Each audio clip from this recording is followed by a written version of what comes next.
Good morning, successful real estate investors and entrepreneurs.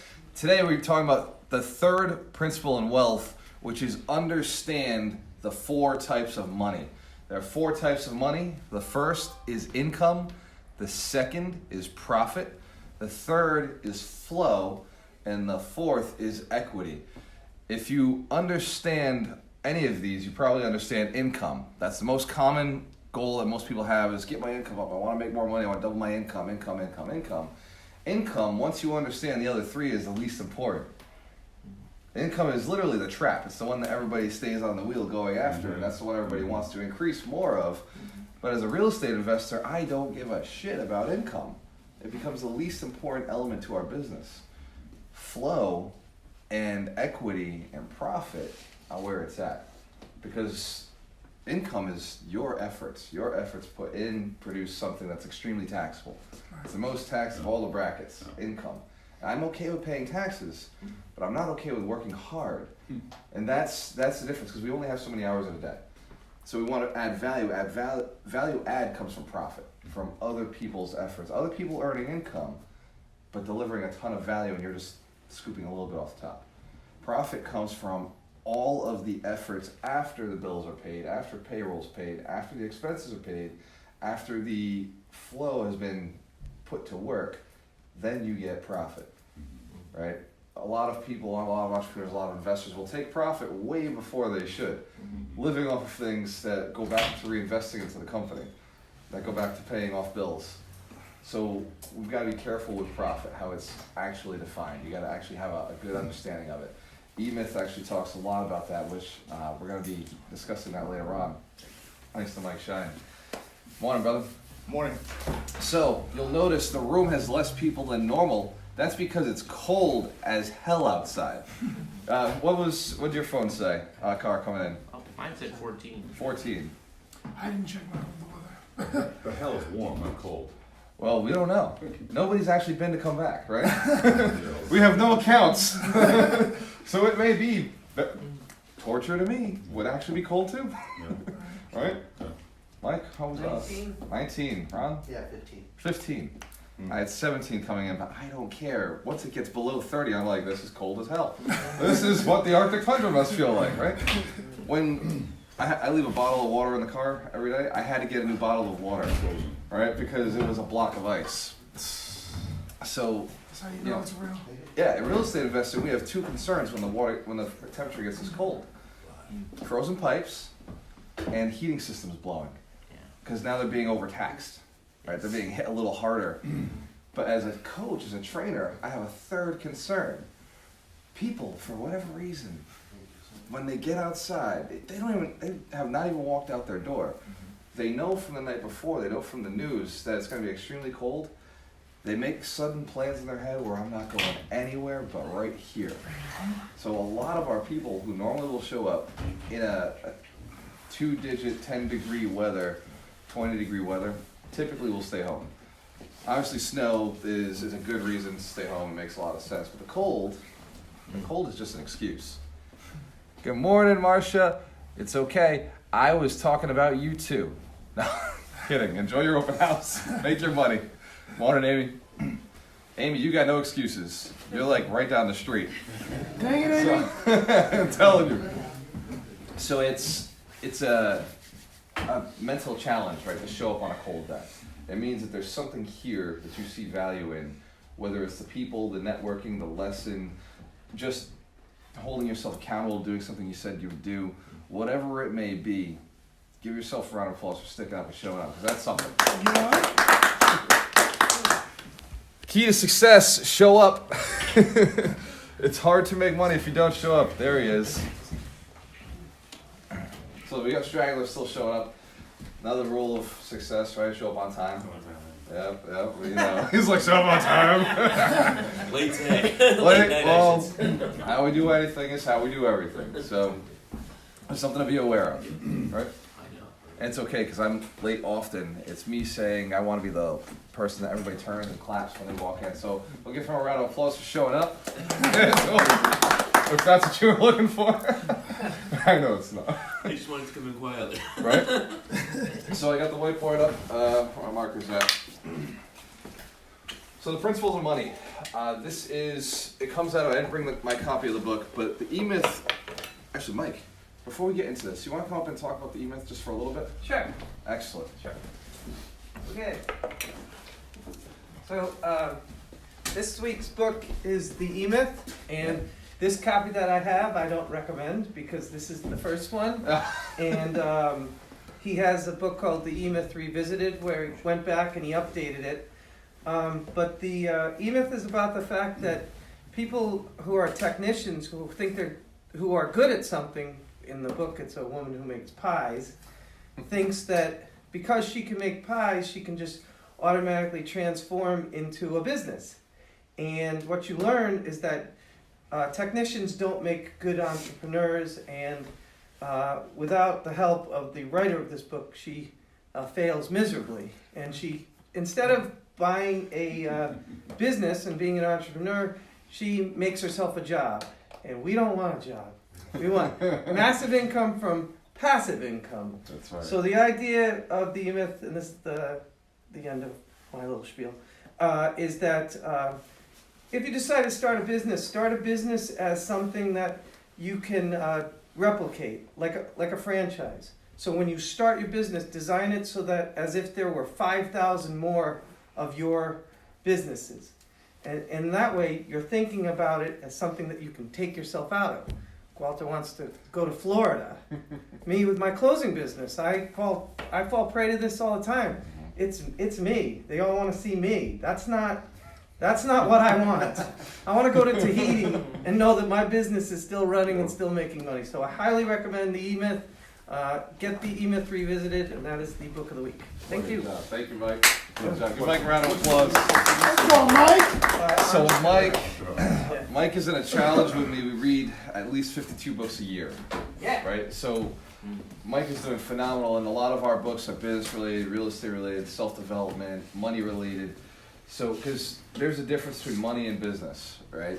So we have a lot of books that we're reading in a lot of different areas. Sometimes they're investment related, right? So we travel through this course of books and education, and there's a lot of books that he's read that I haven't heard of, and there's books I've read that he hasn't heard of.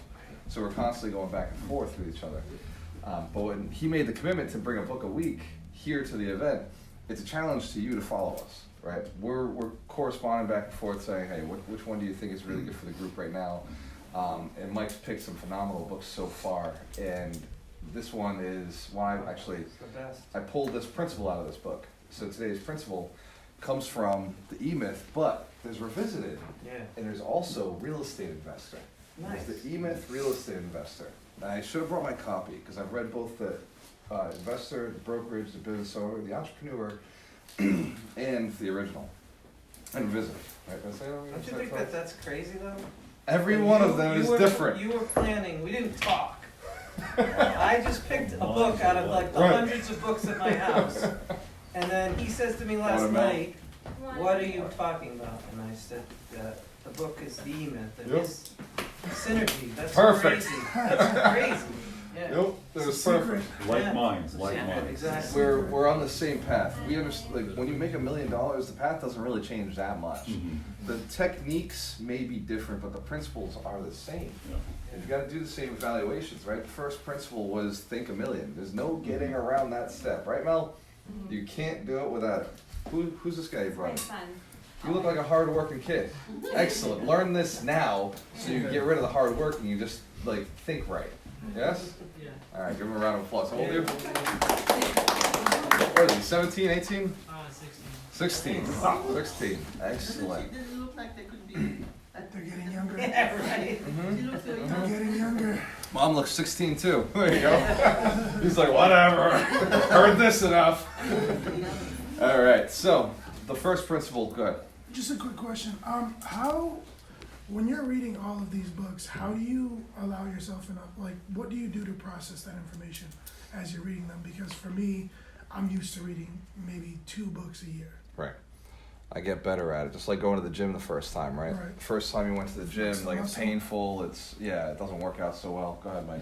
Well, the book that I recommended, the first book, which is Hal Elrod, Yep. Miracle Morning, he said, when you, when I used to buy books, I treated them like they were little possessions, but I don't do that anymore. He says he writes in the margins, he Mhm. folds pages, he underlines, and the reason that's good for him is that when he goes back to it later, he can see the parts that were relevant. So I Right. Yeah. really tear into the book, and you can Good always point. buy a nice one to put on the Yeah, of shelf course. if you, Right, if right, you right, want right. that. But that makes a big difference. That makes a lot of Notes in the sense. margins, if you put something into your own words, it you remember it better. Right. Yep. Whereas I also noticed I only get bits and pieces because I audio it all the time. I hate reading an actual. It bothers my eyes sadly, and I don't have time to sit there and do it. Especially at night when I'm working on other things. It's a patience thing too. Well, Once you know it's on that's audio, right. you can't stuff to go back. But I noticed through I have a sales team, so I have the joy of doing that full time, and I teach it to them on a weekly basis Mhm. in That's hour good. Teaching helps. segments, which There you go. at the same time I'm teaching myself.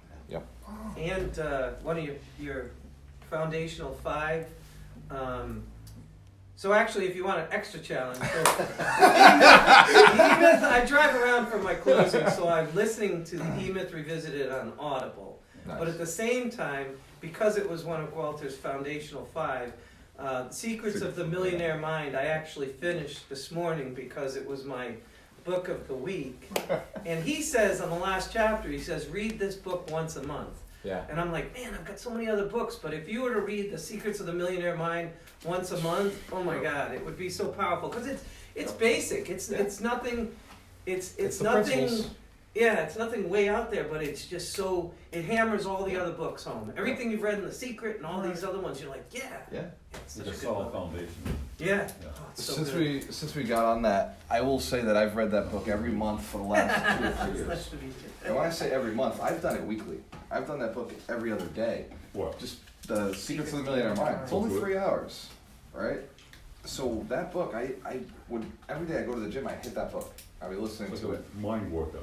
Yeah, exactly. It's tightening it up, because I don't care where you at, how much you've made, that book will reset you and it'll get you right back on track. It's like cutting a diamond. A diamond rock without being cut. Correct. It's The not fast it's diamond. As you getting cut it cut. more and more, it becomes more pristine, brilliant, and more Correct. valuable. And that's exactly what you're talking about. Oh, and- Reading the book over again, getting more things out of it, reinforcing things you might have forgotten about. Right. Or And the one other tip Yep. is get an accountability partner or someone to talk about these books Mhm. with, because as soon as you start talking, like mine, it's my wife. Walter sometimes Yep. we just text. Yeah. wonder why. Read your book. Yeah, but like I said to Brenda's always reading books. So with this one, I've just finished. I said you have to read this book, and then we talk. So if you have a friend, girlfriend, whatever, just start talking about it, and then yeah, that's huge. You're pumped up. Yeah, yeah. Woo-hoo. I have a good story on those books too that I'll just share. I'll give Share you it a at the quick end. version. Yep. Let me get through this real quick, and then we'll show it at the end. Because there's people watching at home who have lessons they want to learn, so they can get in and out. At the warm Serena, what's home, up, girl? Warm home. Yeah, and they're warm, Yeah. toasty homes, Toasty home. right? And what's cool about these videos is these are out there for years and years, right? So you're building an asset when you put these out online. Which, by the way, we were talking about training. Every one of you should be taking something and going and posting it online, getting that training out there, delivering more value to people. If you understand it. If you don't understand it, don't teach the subject yet. But if you have at least a rudimentary understanding, you can go out there and you can educate people because you'll give more value. So yes, the books are key. When you dive into real estate as a business, you have to think of it as a business. When you dive into sales of business, you have to think of it as a business. An attorney's office, right? Any kind of business you're running, you have to think about it as a business. Now the thought is different. Most entrepreneurs get into sales, get into business, and they think that they're business owners. But as the E-Myth Revisited, as Mike mentioned, they're not business owners, they've just created a different type of job because that's all they understood. That's why step 1 is so important. Think $1 million, think like a business, and step 3 is okay, it kind of works out. Step 2, if you remember, is make sure you pick a business that can actually make $1 million, right? If you pick a business that can't make $1 million, you're shit out of luck when you try to get there. There are businesses that can't make more than $30,000, $60,000, and people start them thinking, wow, this is easy money. It's easy in the beginning, but the scale part gets harder, right? To scale a company that, I see this all the time, an eBay sales company where you buy things and sell them, easy to make quick cash, right? When you try to scale it, you try to get to $100,000, $250,000, $500,000, $1 million, it becomes this friction because you're still in the machine. You're stuck in it. You're a cog in the wheel. I write this down. One of my mentors told me this 6 years ago. If you're a cog in the wheel, you're a clog in the wheel. Anybody heard that before? You depend on other people to make sure it continues. Yeah, you depend on Well, systems of You gotta people. find a replacement, so time is always. You can make money without other people. Yeah. In today's day and age, you can absolutely just rely on some serious heavy systems. Yeah. But at some point, they're connecting to people, right? Right, oh, yeah. At some point, they will connect to people, but you don't never have to meet those people. Right? That's the beauty of technology, right? Tim Ferriss. Tim Ferriss, yes. Tim Ferriss 4 with hours his work. brain. Hold on, we're gonna hold these off. Sorry. 4 hours. But he You're did. right. He had the brain. He Yep. just had the idea. He had the products made in China, the Yeah. supplements, and he had the distributors. Absolutely. And he, yeah. So my first real estate deals, I never met my lender, right? In fact, the only time I see people in real estate is at the closing table now, right? Really, very rarely do we meet the seller or even the agents now that brought us the deal. Sometimes it's just digital. We're like, oh, cool, excellent, yeah, let's do this, great, high fives, boom, right? It's so yes and yes, right? You're right in both counts, Yeah. but it is becoming more about getting your systems in place Right. than it is so much about. And people, you can't get rid of it. People are extremely important, Yes, sir, yeah. especially in our business, sales, in this industry. But as you scale, you'll find you're spending less and less time with people and more time just figuring and tweaking out systems. And the systems are what frees you, right? And it's not always a computer system. Sometimes it's just a workflow. Just understanding where the money goes, where the transactions have to be. And flow, so I talked about income, and I talked about profit. Profit is the residual from a business. Flow, actually, let me write these on the wall. Yeah, right on the wall, right? Right on the wall. Right on the wall. So, 4 types of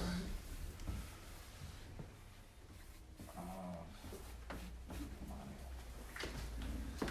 Do you guys know why I write in multiple colors? Anybody have a guess? Stimulate your mind. Yes. The You're a very mind colorful sees. personality. It's entirely possible if that's the reason. The mind sees things in color or remembers them better. When you have static information, the mind doesn't take it in so well. So this is a way to make sure you're remembering things. And I had a green one, which was my favorite of all of them. Money, green money. That's We right. lost that right off the bat. But I lost it early on. I got some Agent Alchemist events out, but where was I? We lost that in Flow. Flow. Flow. Equity. Whoa. Thank you, Richard. Thank you, Joao. I'll keep you guys around. That's a good idea. Yeah. Well, if you want to make $1 million, right? Flow. That was the last one I said. Equity. And this is another one that's misunderstood. But, so you got 4 ways that money can go through a business. The first, everybody understands, work hard, make money. This is where most business owners stop. They're not business owners, they call themselves that. When I say, hey, where the business owners at, the whole room raises their hands, correct? Everybody here is a business owner. True, you're a business owner. Almost, right? But if you are necessary for the business, then you're not a business owner. You're an employee to the business, you have a job, right? Everybody here still playing some role in the company? Yeah. You don't have a CEO under you, right? Yeah, maybe you're the CEO. CEO is a highly paid job, right? Yes? Supposedly. Still a freaking job. Well, some companies, the CEO is also doing everything else, so not necessarily the highest paid position. I hear you. Me, myself, and I, yeah. Exactly. Me, myself, and I are CEO, CFO, and COO. And worker, and employee, and customer And sometimes. janitor. Yep. It can be rough. Profit is something you receive when the company's done well and you were not involved.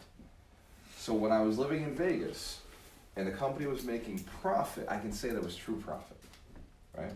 For 3 months, I was not here. The company didn't go up, didn't go down. It continued, right? That was profit. There was slippage. There was some slippage because I left some things. I left some cultural aspects out of my company. So when I came back, I lost some people, right? Because they missed like me being there. Mike was just talking about this with his company. So there are systems that you can't even see, right? There are systems of motivation, of inspiration, of conversation with your team, right? You do this with your team all the time, get them going. that you can't even see the systems. They can't even be written down somewhere, right? It's just something that you have to have somebody in place who knows how to do it. So there's systems on systems to get profit. Next one is flow. Flow is, in real estate investing, flow is extremely important because the dollars are huge, right? But in business in general, flow is important because at any point in a transaction, who here's done a flip or bought a property or transacted? Hands up, yep. Okay, so pretty much everybody understands it, and Keelan, pay attention. This is unique stuff. Flow is where, say you put a property under agreement, UAG. It takes a what? For a dollar amount, what does it take? It takes a deposit. Right? There's a deposit connected to that. Down Yep, down payment, yes. And then there are closing costs, CC, Yeah. right? So flow, right? We're saying, yeah. The attorney's like, yeah. Flow keeps going. So we've got under agreement costs, we've got closing costs, then we got one of my least favorites, but they're fun to do. We got repairs. Repairs or improvements. Repairs, improvements, yep. And some of these are big chunks. We're not talking small chunks of money. Like repairs and improvements on the budget should be anywhere between 40 to 60,000. So that's a big chunk of money in flow. Now, if you don't, okay, and then there's this is where the green one would come in, but we'll go red again. We'll go blue. The green would be nice. Ron, can we get that green one on auto? Yeah, I'm putting it on under my. You are the man, dude. Giant, super sized markers. This one is, well, from a closing, you'd get something like profit. Nope, there'd be capital gains. So I'll put profit in a second. So profit is If the like seller, you mean? from the sale of the property, when Right. you sell that property, because Right. when you're flipping, right? You got profit from rents. Most people in real estate have their license or wholesaling, so you got commissions.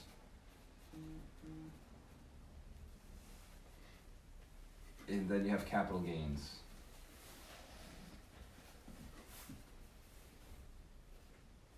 So there's these 4, 5, 6, 7 big chunks of money that float around in real estate at any given time. And Warren Buffett has a saying, and you've probably heard me say this before, you can have anything in life if you buy them in the right order.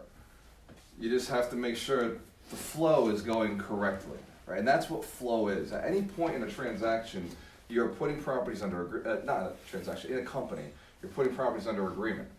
You've got closings coming up. There's appraisal costs. There's costs associated with doing the transactions. There's maintenance and repairs that need to be done on properties in the portfolio. There's maintenance and repair and major renovations that are going to be done on a closing. Once you close, there's vacancy costs. There's loss to lease. There's rent increases that can cause vacancies. Mhm. There's unforetold issues that can delay closings. So you may have income coming in and then the income is pushed out and is pushed out and is pushed out. If you don't have a good way of tracking flow, if you don't have control of the money as it's going through, the money doesn't work out, right?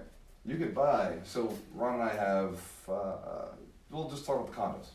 24 flips essentially, right? 24 flips.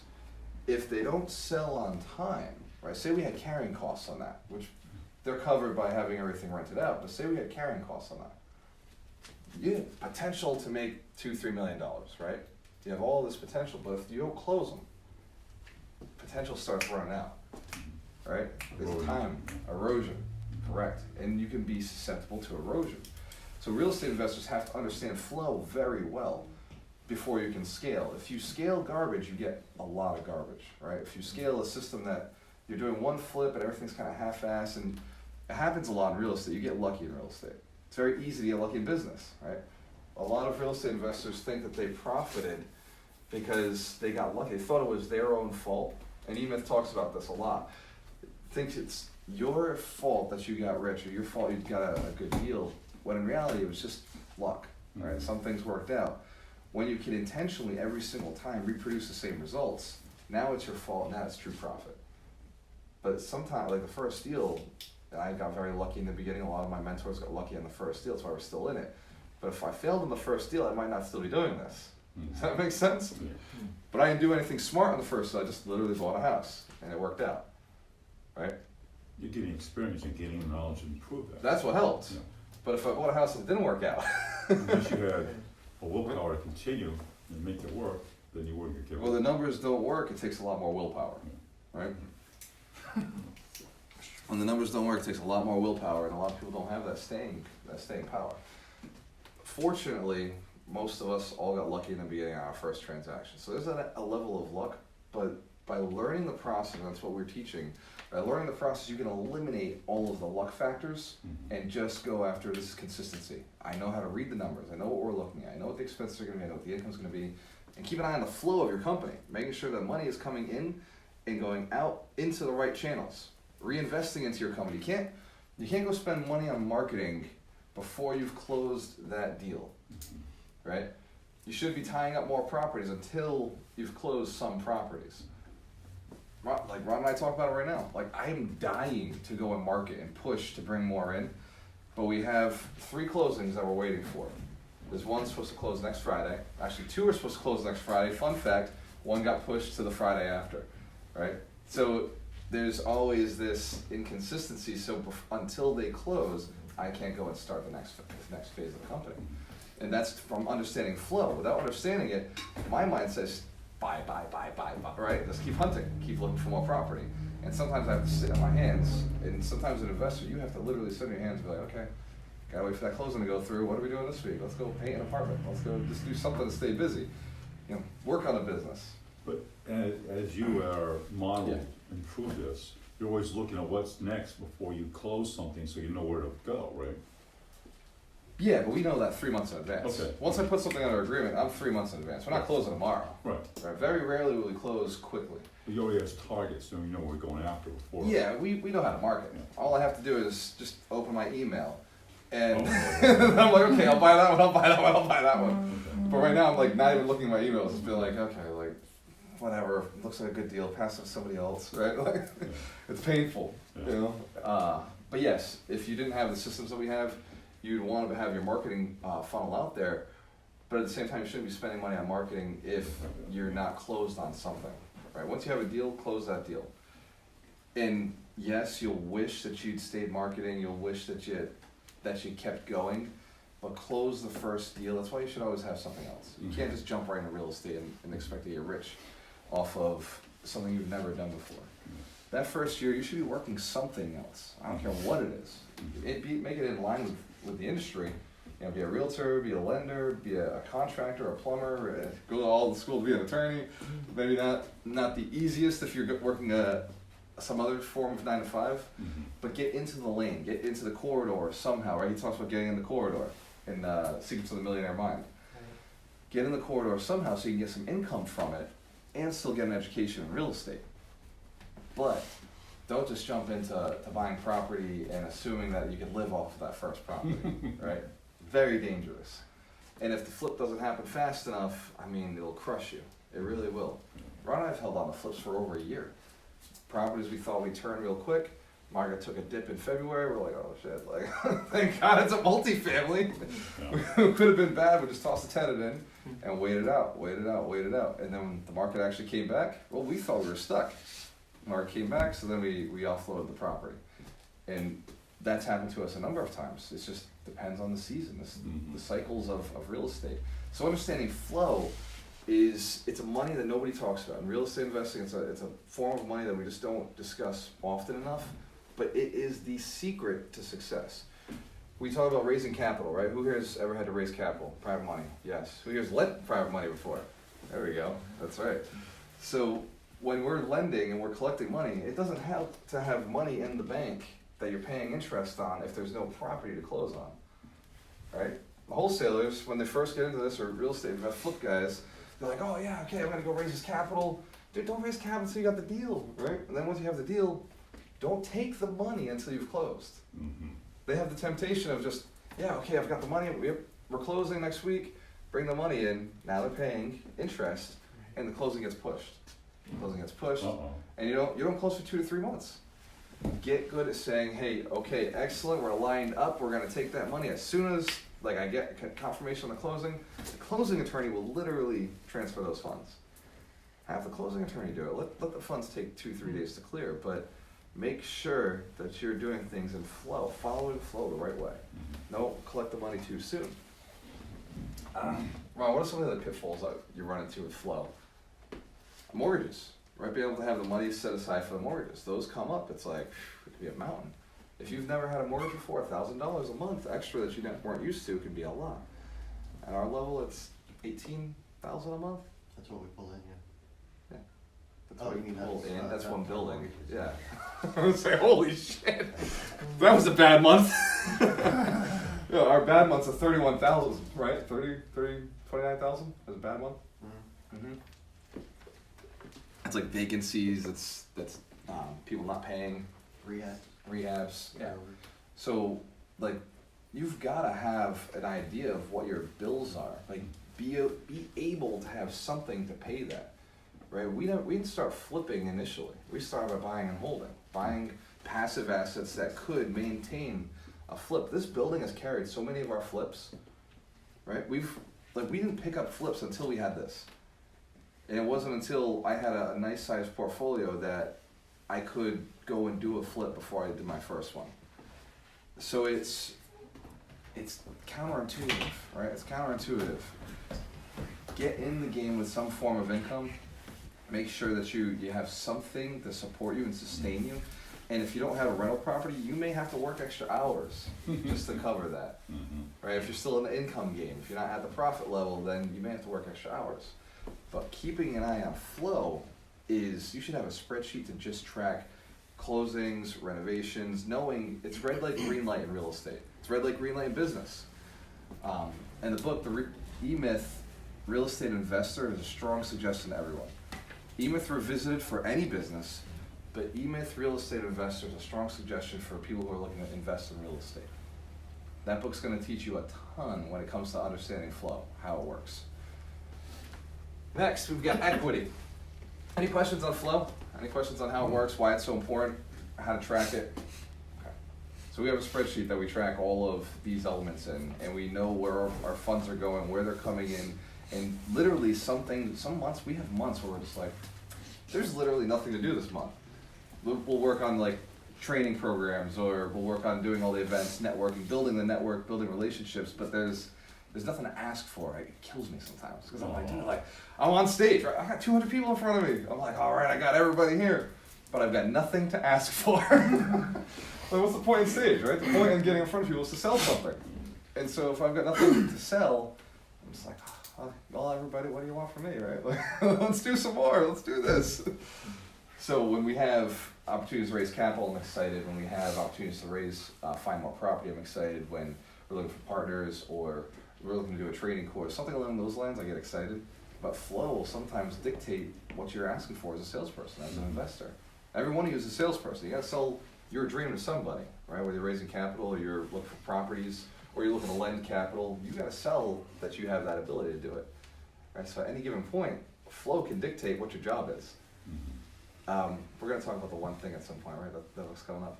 Yeah. All right. So the one thing in that book, he talks about doing the one thing that's important right now. What is the one thing such that by doing it, everything else is easier or unnecessary? At any given point in your company, you have one thing you've got to pound on. There's a weak link at every given point. There's 3 elements that we're always raising. There's capital, there's deals, and there's labor. At any given point, one of those is weaker than the other 2.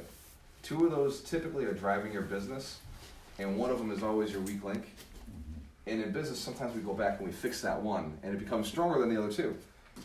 But what happens when you fix something that is usually your weak spot, it'll eventually become your weak spot again, right? It'll always go back to that. Some of us are very good at raising capital. Some of us are very good at finding deals.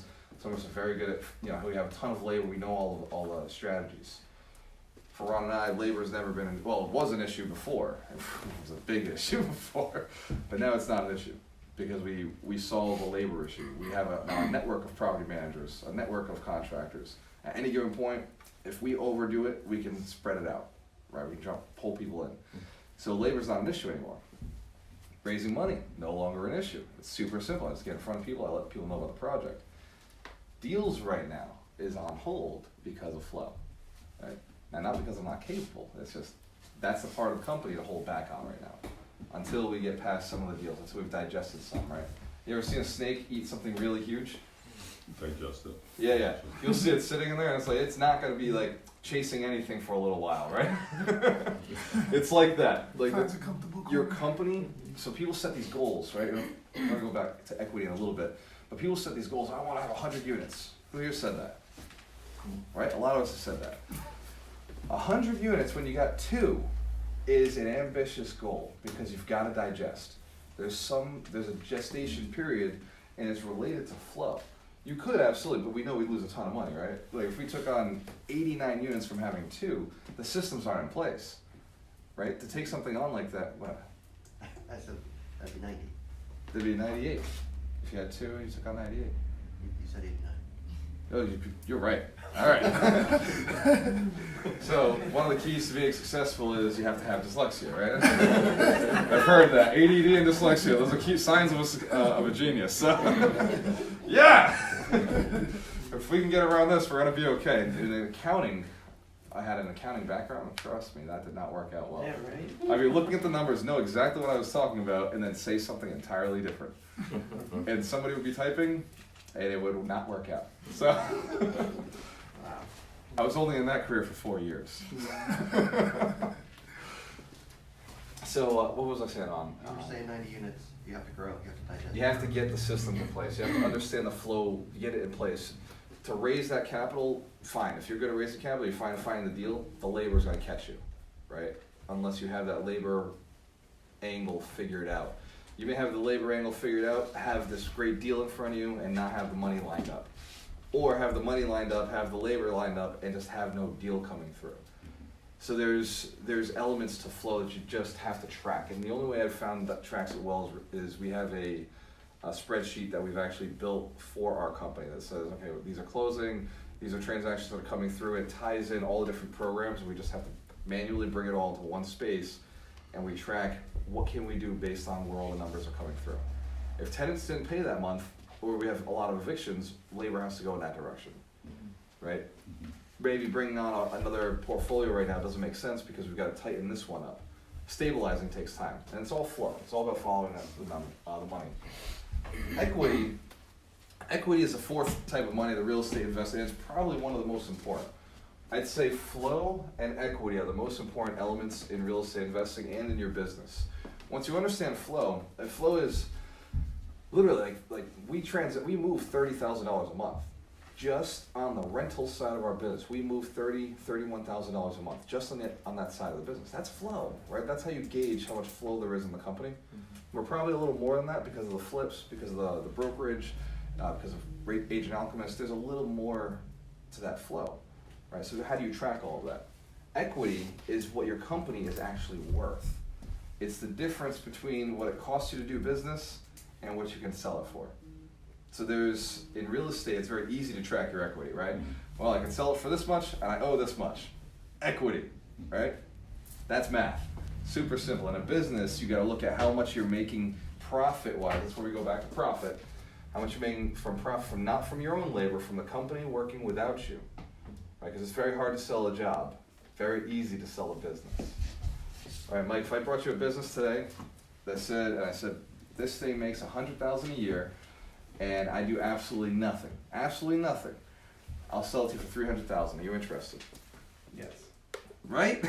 Wait, Huh? I was reading, what did we just sell? All right, Rob Bowling. So. Your Alchemist real estate franchise is not mine. Yeah. So. Sorry. What do we make? Sold for the highest bidder. So say it's making $100,000 a year profit. 100% profit, nobody involved. Right? We can prove that, right? And I just told Mike, I was like, if I sold it to you for $300,000, would you be interested? Dear God. Right? Do you want to be a partner? Why so cheap? What? Because it's making $100,000. It's It's making 100,000, all like nothing involved, On a right? 10 cap, that's So $1 you say million. $1 million. It's $1 million Exactly. company. That's why Right. when he said 300,000, I said yes, and we closed. Correct. He said yes. We closed right there. I handed him the check. But you were drunk that That's a day. 3 cap. Well, if you're inebriated, then it doesn't count, Yeah, right? well. The deal can't be made. Rescission period, rescission period. Rescission period, yes. So Yeah. that's how business actually works. Yeah. Businesses are sold based on 3 times value. Restaurants, bars, real estate agencies, they're based on 3 years value. Sometimes 2.7, 2.5, but it's 3 years value. So if you have a company that truly runs without you, and it's making 100,000 a year, you can sell it for 300,000. Sounds like, okay, why would you sell it for 300,000? If you have a company making 300,000 a year, you can sell it for $1 million, right? You can take $1 million, you can roll it into something. You have a company that's making $1 million a year, that's a $3 million business, right? So in the beginning, you're right, why sell it? But there's a cap, as every person in their head has a number where they would sell at. Does that make sense? So as you start this business, you need to understand the equity. Now most companies have their equity in their real estate. Most companies, if we look at Mike's attorney, you own your law office, the Yes. building? Yeah. If we looked at your law office, maybe in the beginning, maybe now it's much more profitable, although it still needs you. Yeah. But say the parts of the company that run without you, right? A few years ago, say it was $250,000 that was bringing in, right? You look at the building, what's the building worth? Yeah. I mean, but it's a little more complicated because my 'Cause it's law complex, firm, right? firm doesn't own my building. No. That's my own real estate business. Because he's smart, he's like McDonald's. Separate. Two separate so entities. so my law entirely. firm, which I Yeah. have a partner, pays me rent. A typical attorney, right? So, This guy. So yeah. But for most business owners, so say there's a 50%. building, yeah, it's probably half, Yeah, right? 50%. The building, in most cases, is actually worth more than the person's business. Right. Mike is an attorney, right? Runs a solid business as very well. McDonald's, E-Myth again. Again, the E-Myth. If you look at McDonald's, what they make, the building's worth way more. It's the land. The Yeah. land is where the money is. Yeah, You see the movie? of course. That's I watched it a bunch of times. Yeah. Yeah. What a change. He almost gave up a couple times. Of course, that's business, right? That's success. So the equity in most businesses is actually in the real estate. Yeah. So it's very important as a real estate investor to understand that we have the biggest asset that most people are looking to accumulate. They're looking to accumulate equity. If you didn't make any money off your rentals for 3 or 4 years, but you could sell them all for $1 million, worth it, right? Yeah. That's how Boston operates, all on appreciation. It's all, we hear about appreciation all the time, right? Bigger pockets, they're like, nah, go after cash flow. Appreciation's a sucker's game. And then there's guys with bigger pockets saying, screw that, I'm after appreciation. I just want this thing to go up in value really quick. There's 2 different modes out there, there's 2 different mindsets. I think the ultimate strategy is have cash flow and understand that equity is your play. Equity is your retirement. It's how you get out. It's also how you leverage. It's how you get more flow into the company. We use equity now as a way to pay ourselves, right? We'll go and we'll do a refinance at cheap money, and we'll pull that money out and we'll pay ourselves a little bit of it, and we'll roll the rest right back into the company, right? Because it makes sense. Go ahead. So one of the arguments for Yeah. when you have, if your business is a real estate business and then you sell the property, it's, and correct me if I'm wrong, Okay. this is to get into better quality assets. Always. There you go. Always. So it's called pyramiding. What Mike just presented is pyramiding. You sell 1 to buy 2, right? You sell 3 to buy 6, you sell 6 to buy 12, you sell 12 to buy 24. Right, 24 to buy 48. Right? You just keep stacking. And that's the only reason you sell in real estate, and you always 1031 as long as you haven't gotten yourself into financial trouble or you have another job, right? For Ron and I, we live off of the flips. We're not huge fans of transactions. Agent Alchemist is a funnel, although we actually do live off of that too. And the brokerage that we're building, that's another form of income. And the reason we're building it is because we're noticing we're losing a lot of equity, right, to the sales. Things that if we held them a little longer, there'd be more money on the other side. So we looked at it and we said, okay, well, let's add another stream of income, right? Let's add another profit funnel that can grow to scale. And you'll look at that in your business and go back to the plates. Mike said one time to me, well, should I focus on my closing business or should I focus on my investments? Depends. What are you looking for? Are you looking for a little more profit Are you looking for that long-term equity play? Are you looking for getting more flow in the funnel, right? Because how many rents you're collecting means you got a bat you can swing at some point. If you're only collecting $1,000 a month in rents, and even if that $1,000 is going out, you know, that's 1,000. If you're collecting $30,000, $40,000, $50,000 a month in rents, and yeah, it could all be going out, but the second you change one thing, you've got a ton of flow. You got a muscle you're used to using, right? Go ahead. You were talking numbers. Yeah. It's not only numbers. I mean, you could go from a 2 or 3 family that is worth 200,000 Yeah. to maybe something that's just in a better neighborhood or a better quality asset, and Still still a two-family. 2-family, but it's Right. a better one. You could go from C class to B class to A thing. class. Yeah. Yep. You can switch the classes of your Bringing properties. more rents too. Right, exactly. Typically, yes. And your And typically your it's debt going goes in up as value, well. yeah. Right. Right. But you could transfer the types of properties. Mhm. So you could change cities, you could change locations or quality of property just by using your equity, right? So you may start in the slums, but you don't have to stay there, right? There's some landlords who never left, right? I'm not gonna say their names. But there are some landlords in this city who own 50 units, 100 units, 200 units, 300 units, and they're in some of the shadiest areas because that's what they understand. They just figured it out. They did really well there, and said, "Well, why am I going to pay $200,000 for a house? I can buy it for $50,000." Right. And they're in some rough neighborhoods, and they know how to handle those neighborhoods.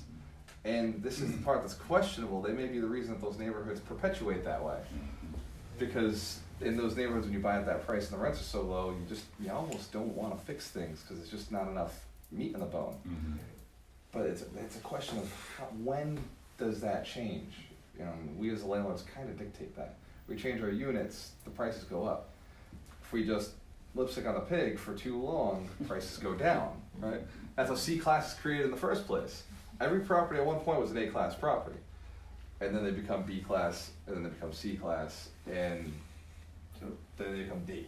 So you do that on the edges then? Is that how it improves? I prefer the edges. So I always so you operate get on the in edge. and then it gets closer and Correct. gotcha.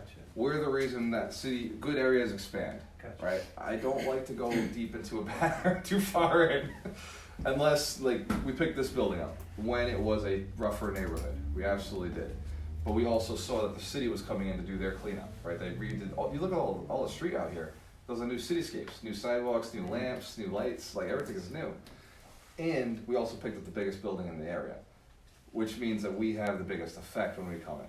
So by cleaning this building up, we made a big change. I would not have picked up a 2-family over here, right? Because then I was susceptible to everybody else around me. Whereas picking up the biggest one, we are now the first effect. You're like the anchor then. We're the anchor, yeah. Whatever we decide to do, everything else around us kind of has to follow. Ripple effect. It's a ripple effect, yep. And there's another investor in the area who's picked up 6 houses on this block, and he does a great job of turning his over as well. So we have good company out here, right? So not so bad, not a bad call. But you want to be on the edge of success. You don't want to be in the middle all by yourself where there isn't an opportunity for some other teammate, some other people to come to your aid, right? So it's balance. Going back to equity. Equity is found by both raising the value of your company, raising your income, reducing your expenses, by acquiring other companies, by acquiring other properties. If you don't have a constant flow of income, something coming in, some sort of profit coming in, then you'll be eating your equity, right? And I won't encourage it because it's not the optimal way to run the business, right? It's like running with ethanol in the system instead of just pure gasoline, if your car is used to that. Or running, what's the really cheap gas? Normal, and then there's super high end, super fancy, right? It's de-leaded more. More de-leaded. 100% octane. Yep, high octane. So when you're eating your equity, it's like eating the octane, like just low level, and you're gonna go, but you're not gonna go as far. Does that make sense? The other way to look at this is you got a golden goose. We've all heard of the golden goose, the story of the golden goose, right? When you're eating the profits, that's fine. That's eating the eggs, cool. When you go after the equity, that's the goose itself, right? Don't chop the goose in pieces. In the beginning, it may seem like, oh, well, it's just a toenail, right? It's just a toenail. Yeah. But eventually, you're like, this goose is sick and it's not producing the way it should. And you gotta bring that goose back to life. Or you gotta go get a new goose. And that's what Ron and I have had to do, right? We got down to 14 units because we were eating the goose. And then we realized, oh man, we're running out of goose here. So we went and bought bigger geese, and now we're committed to, when we sell, we rotate into bigger stuff. Right? Every condo that sells, we're eating a few of them right now. But that's why we're building a brokerage, right?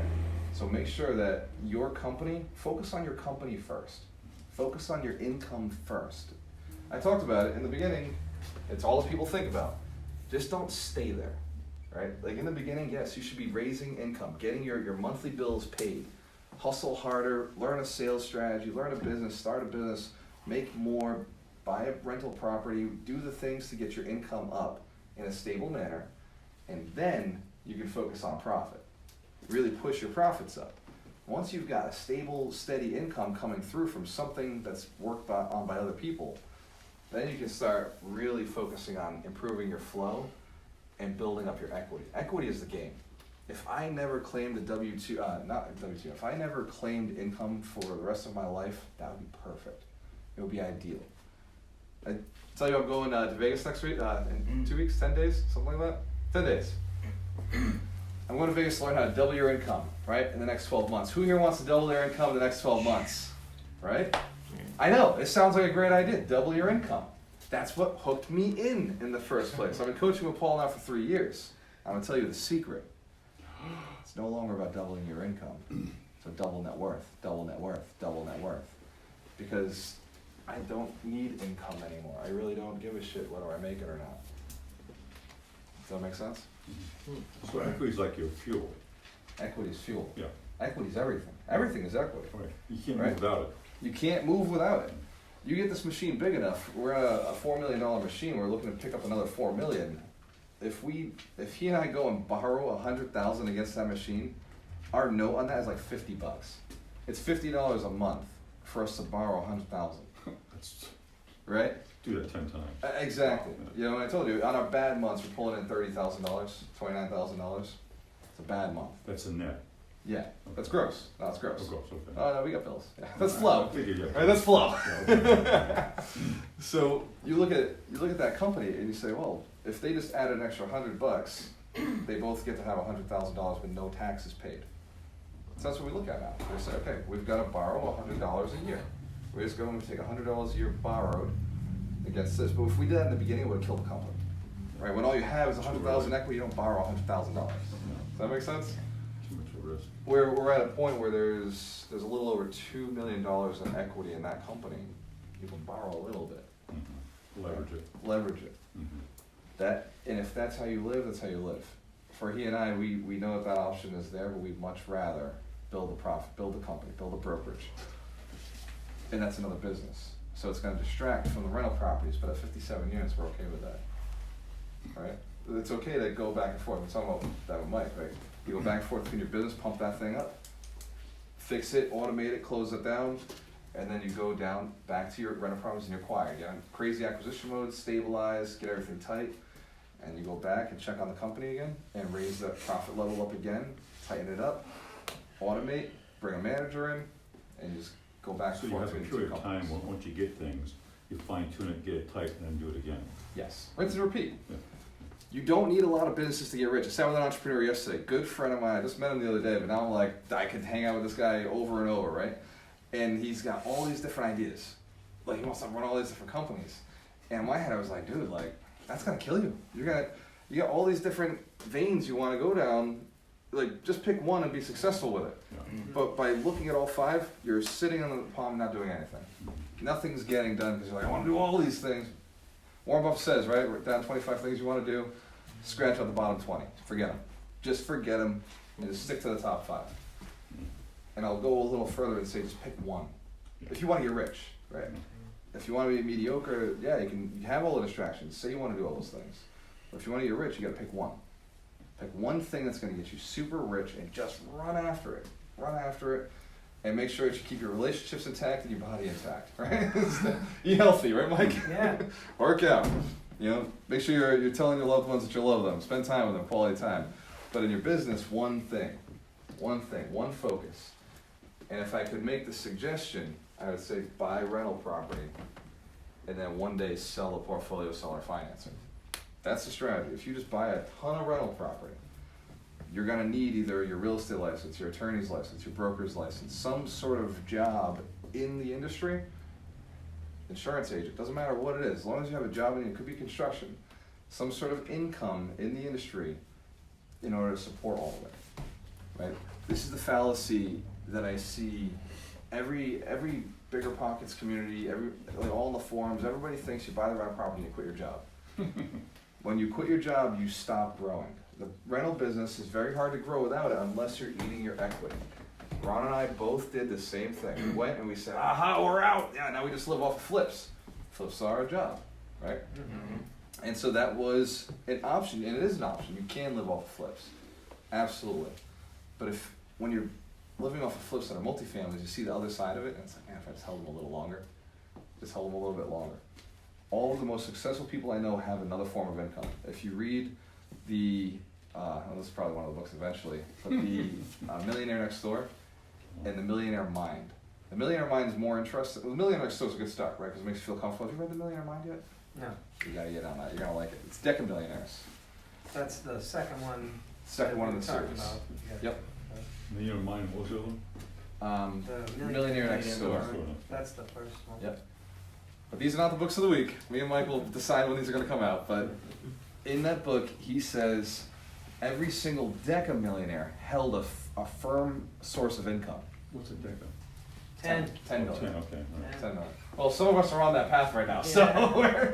we have that communication, No, right? but that's so great because now you know it, so now it's in your vortex. And That's you're gonna right. Get Buy there. it now. You're Attract gonna some get people. there. No, Attract you're the gonna 10 get there million. because Yeah. now it's in your brain. Yeah. Exactly. Yeah. If it wasn't there before, not a problem. But Now it now it's an awareness. Yep. How are we And doing for time? All right, Teeny you're little close million. there. Million. Yeah. Come on, 10 of those. It's true. Yeah. Hey, once you make your first million, you're like, all right, that was nothing. Like that doesn't go very far. Oh shit! Like, we gotta do something with It's a this. reality. I don't know Yeah. about that. Well, if you earn it through income, it's a $400,000 boat you gotta cut on the other side. Another check that you gotta write. So, I earned it that way. It took me 2 years to earn it that way, and that was painful, very, very painful. So, I educated myself now. And I want to educate you. Income is not necessarily the right strategy for making $1 million. Mhm. All of your friends will think if you say you're a millionaire that you're earning $1 million every year. That would be insane, insanely unstable, unless your net worth is somewhere closer to 10 million. Yeah. If your net worth is 10 million, making $1 million a year is actually very reasonable. It makes a lot of sense, right? But if your net worth is 0 and you're making $1 million, you're gonna be very close to negative very soon, right? Because all it takes is one hit from Uncle Sam the wrong way, and you're on the other side, Yeah. and you're trying to swim your way back. With the glacier. Yeah, personal experience. I know. And now I advantage myself and I give good advice as opposed to, hey, let's just go flip 100 houses, right? Yeah. I got buddies who did it on such a scale, made 10 million in a year, and got crushed, Uncle Sam. and they're still digging their way out. Question what way? Uncle Sam, yeah. Uncle Sam. Yeah, it's hard to hide $10 million. That's a big income. Let's say that. Yeah, well, it's hard to reinvest $10 million, right? That's right. Once the tax year is closed, there's no going back, Yeah. right? Yeah. So in one seminar I was having with him, he told me, he's like, look, I'm not trying to make any money with this company this year. Honestly, you tell me what you want, I am going to spend every dollar I possibly can. You tell me what you want, I'll market harder in that direction. Whatever the expense you need, not even an issue. We're gonna invest in you guys. He's like, last year I paid a lot of taxes. He's like, I don't want this company making any money this year. We're gonna keep rolling it. So it becomes a way that you play the game, right? How many taxes does Donald Trump file? the goose egg, right? Right. And the reason we call it the golden goose. Right? Because when it comes time to file, you want to file the golden goose, right? The goose egg. And that's not saying avoid taxes, it's saying don't take money out of the system. The government wants your money in. That's why they tax you when you take it out. Okay. Question, so, I was in the mortgage field for a long time, so when we're doing self-employed people, Mhm. you know, the gross income is fine, expenses, and then the AGI is low. If they wanna try to buy a house for 200,000, and they're only netting 25,000, it's hard to be able to borrow on that low amount. Of course. So how do you do that when you have a 0, or the ideal 0? What's AGA? Adjusted gross income. So Adjusted after gross expenses income. and gross income, expenses, and then your taxable income is. Have a lot of equity. Banks love equity. So you can borrow against that without course. having to worry about it. So that helps you get through that low Oh, income. yeah. Yeah, okay. Banks look at me like they don't care what I made last year. Yeah. What do you But know? they know you because your history is also solid. Well, experience is important with commercial, Right. absolutely. Yeah. That's But what do you do own? when you start. Right. Yeah. What do you have? If I could have no experience, but if I had a $10 million business that had no debt on it, they'd lend whatever. As long as your credit's not bad. They don't even care. But I Because mean, your equity's high enough so they don't worry about the risk. right. I mean, here's the deal. Don't mess with your credit. Get your credit right. Right. Pay your bills. Like credit's not. Yeah, you're right. Credit's not even. I don't even have that conversation with people. Like if your Right, right. credit isn't like clean, Yeah. you don't belong in the business. Like, go clean your credit up. You're not borrowing other people's money without getting your shit together, right? The reason your credit is bad is because you took a debt that you didn't pay. This is a debt-based business. Okay. Pay your freaking debts, right? I shouldn't have to say it, but pay your debts. If you can't pay somebody something you promised to pay them, get out of the business. You don't belong in real estate, right? Get your shit cleaned up, right? And you're right, Rich. You're right. Because I have people who are like, well, my credit's not bad, and clean it up. I don't give a shit. Like, I'm not lending you money, right? Who wants to lend money with somebody who doesn't pay their debts, right? Pay your Some debts. circumstances will be unique. That- No such thing. No such thing. You could have had a health insurance issue. Yeah. Pay your debts. Get Oh, yeah. file If you lose bankruptcy. income Do whatever you because got to can't do. Work, it's another situation, but I understand. It's not any way to get around. Yeah, at that point, you're not in real estate yet. Yeah, oh, yeah. Like if you have gone through and suffered something like that, this is not your saving grace. Yeah, This is well, not the business to get into. You're absolutely right. There are things that will hold people further back, Mhm. but if you can't clean your credit up in 2 years, you're just not thinking hard enough. There's a way to do it. You gotta bust your ass. It's not gonna be comfortable with shit. The situation you just came out of wasn't comfortable either. Right? You went too far in the wrong direction, it's time to get back. Mhm. And the only reason people end up in bad situations like that is a lack of insurance, a lack of intel, like they just weren't planning their life for the things that happen in life. Right? Secrets of the Millionaire Mind. Secrets of the Millionaire Mind. Talks Yes. about that right at the beginning. Yep. There are There was principles. The woman with the, Yeah. she could only afford $1 and she would split up the dollar into his 6 accounts. Yep. So 10 cents to the pay me first account. That's it. Or, yeah, financial freedom. Financial freedom account. Yeah. Yep. There's the play account, financial freedom account, Education account. the education account, Yeah. the charity account, and the The necessities. necessities, yeah. Yep. Very So good. I I know. mean, if you did it with, if you We're gonna had, sell books all if you had day. no money, if you had no Professor. money and you just started doing that process that he Small little teach you, things. Yes. it would change your whole focus so that everything else would fall in line. Right. What's your name, brother? Was it Owen? Yeah. Owen. So right now, do you have income coming in? Yeah. Yeah? Yeah. How much you make? It's not making 20 an hour. Nice. So how much of that are you saving right now? Most of it. Most of it? Yeah. Nice job. Live at home. What are you saving for? I want to start my landscaping business this summer. Nice. So what are you saving for? Like a trailer and lawnmowers. Equipment. Good man. Assets. Assets. Equipment. Wow. Nice. That's awesome. Give Owen a round of applause. Oh, Poor people save for a rainy day. Rich people save to buy assets. That's the difference, right? Poor people save for a rainy day. Rich people save to buy assets. Oh, and just from talking to you, I know where you're going, brother. You're on the right path.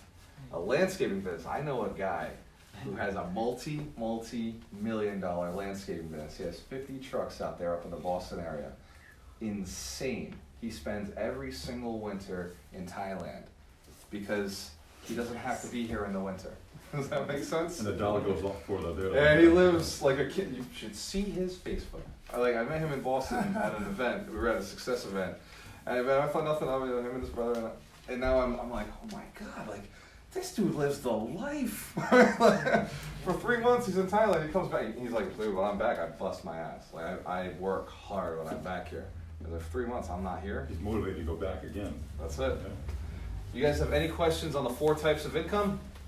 We understand that there are 4 types of income. If you get a good handle on those in your $1 million business, you will make $1 million. It's not a question. Get your credit right. Get your credit right. Read the book this week, The E-Myth, E-Myth Revisited, or The Real E-Myth Real Estate Investors. And any one of those would be phenomenal. Mike, I'll challenge you to read the real estate investment one. If you listen to it on audio, the Michael Gerber part is extremely slow and painful. Extremely slow and painful. But Than Meryll's part is like normal and fast paced and like he's very aggressive. I would actually suggest read the book anytime, because they go back and forth in chapters. Yeah. Anytime you hear Michael come back on, skip it. And just listen to Than Meryll's approach. Really? And then go back and listen to it again at a little faster speed. 1.25. 1.25, and listen to Michael's side and skip Than Meryll, because he's I'm too a fast. 1.25 man. Yeah. Really I'll tell your wife about that. He's a little faster than the rest of us guys. All right, that said. I don't have to worry. Hey, Walter, don't forget you talk about credit in your book too. Do I talk about credit in my book? Yeah, if you just keep so if you're stuck and you want to get into this business or become rich, you use your credit and you just pay your minimum continuously until you catch up with your wealth or your income, and then boom, then drive the debt down. That was on the sales side of it. It's a risky approach. It's what I did. I don't encourage it, but it is what I did, and it does work. And if you're in sales and you know and you believe in yourself, then yeah, you can put money on a credit card. You can go out there and this is how I've always operated, right? I go and I take a debt and I pay that debt back. It's how real estate works. You take a debt and then you pay the debt back. For me, I have that muscle of if I borrow money on a card, I'm going to make double that so I can pay it back. If you haven't earned that muscle, don't play that game. But if you have it, then yeah, absolutely, you have nothing to fear. Yep. No, just you were talking about luck, but I don't know if people realize this, but right now there's so much money available. There's just, you were talking about the different, what's hard, what's easy, what you need to work on, but right now, private money, there's just so much of it out there. So you go to the RIA meetings and ask people for money, because they're all flush with cash right now. What's that meeting you called? The real estate investors meetings. Oh, okay. Yeah. There's one in Rhode Island. There's like 7 in 7 or 8. Mass. Yeah. There's 7 I go to. There's actually quite a few. There's Yeah. a few in Rhode Island that I don't always get to as well. Yeah. But there's always private lenders right now. It just happens to be the market for that. It is. Because cash is pulling out of the market. Right? Most of the real estate investors I know are pulling out of the market. So we're pulling back, we're buying bigger things, so we're pulling out as competition on the small stuff, and we're sitting on cash. Well, what do we do when we sit on cash? We look to put it back in with you at risk, right? With the other person at risk. Mm-hmm. We're done with small deals, but we have no problem putting money back into the market, right? On a small deal, as long as they bring 20-30% to the table, and if it doesn't work out, we foreclose and we take the property. We have no problem finding properties that are 80%, 80% LTV, and where somebody else has come in and done all the work. Right? So there's a lot of money in the marketplace right now. A lot of people looking to reinvest passively as opposed to actively. So as investors, money's not the issue. It's, are you ready to do it? Are you ready to get out there and do your piece? That said, same time next week, I will be doing next week's lesson again. And on the week after, I'm looking for a volunteer. I'm thinking it's going to be Mike Shine to do the book of the week and do I'm going to have you teach a principle, the 5th principle of wealth. So I'll be away in Vegas. Just been voluntold. You just been voluntold. Mike Shine, I can't think of a better person to do it. So. Oh, I'd be honored. Yeah. Thank you, Cool. sir. Yeah. Thank you. So this was valuable. You guys got something out of this? Oh, yeah. Absolutely. Excellent. Very good. I'm glad you came. When you have a choice, always work with the best. I'll see you guys out there. Cheers.